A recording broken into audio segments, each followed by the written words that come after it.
So hello, welcome to a slightly dark Fresh off the stalls as it looks at the moment, and it's also fresh on the stalls. We're sat inside the auditorium of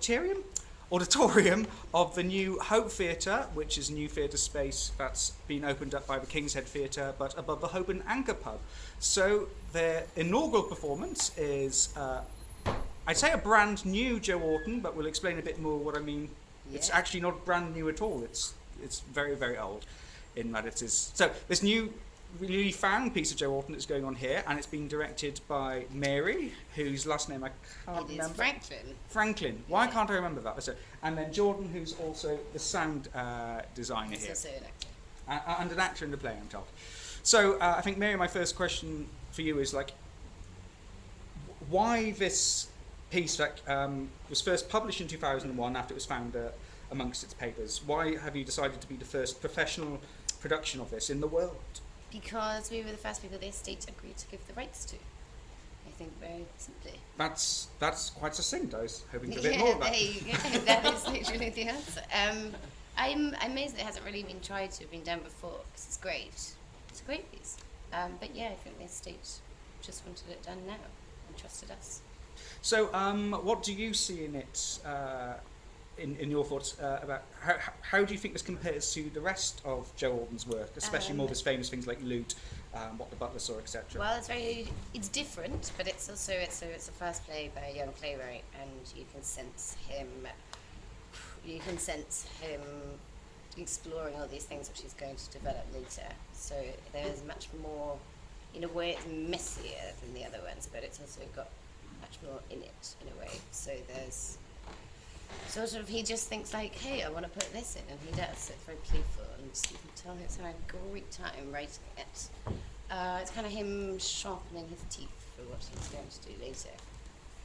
And as the sound designer, what have you found in the play, and what have you found particularly interesting about this?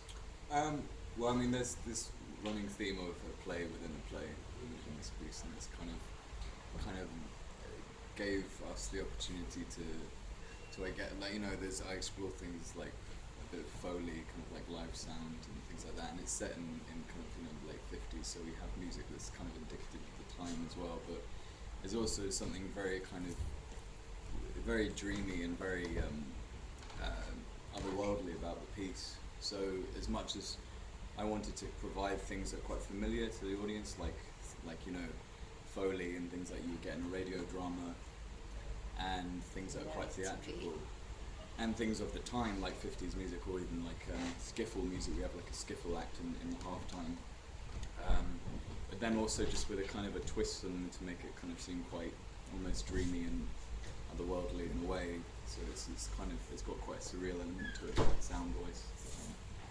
But yeah. Yeah, there's a line in the play which says this is a wonderful dream fantasy, and that's very much the difference between this and Orton's later work. Is he's not narrowing himself into the real world. It's much more absurd. Yeah. So, have you ever? Do you think that audience that know Joe Orton's work are going to have difficulty with this, seeing as it's so? From what you're describing, no, it's so I think wildly that different. no, because it's not wildly different. It's just that it's him trying things out. So the core story, which is of an unhappily married couple, Fred and Madge, is very odd. And then he kind of goes into realms of sort of Pirandello and Ionesco and N.F. Simpson. So you can see all these incredible references. It's kind of a patchwork of Orton's research in a way, with a very kind of Orton-esque flair as well. So, this is not going to. I'm not meaning this to be a negative question. Do you think Orton ever wanted this play to be found? Yes, I think that he would have. I mean, he was sending out plays to the Royal Court and the BBC and all the other theatres constantly, and then being rejected. So, like The Ruffian on the Stair wasn't put on until much later. He wanted his work done. So I think that one thing we've done, or I've done all the way through, is because he had a very extensive cutting and sort of redefining process and rehearsals and performances. So it's been a lot of that with the idea of what he would have done with it.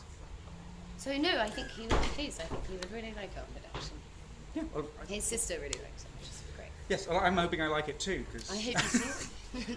otherwise this would have been, well, I'm doing it beforehand, otherwise it's really awkward if I I have to can do see it. that. Yeah, I know, and you get to see the stage undressed. It's fine, I shall block it from Yes, my memory. yes. Anyway, I am really excited about this because it is a big event. This is the first time it's being put on. 55 years, if I've done my math properly. 50. Yeah. Sometimes. In the borough that Joe Orton lived and died.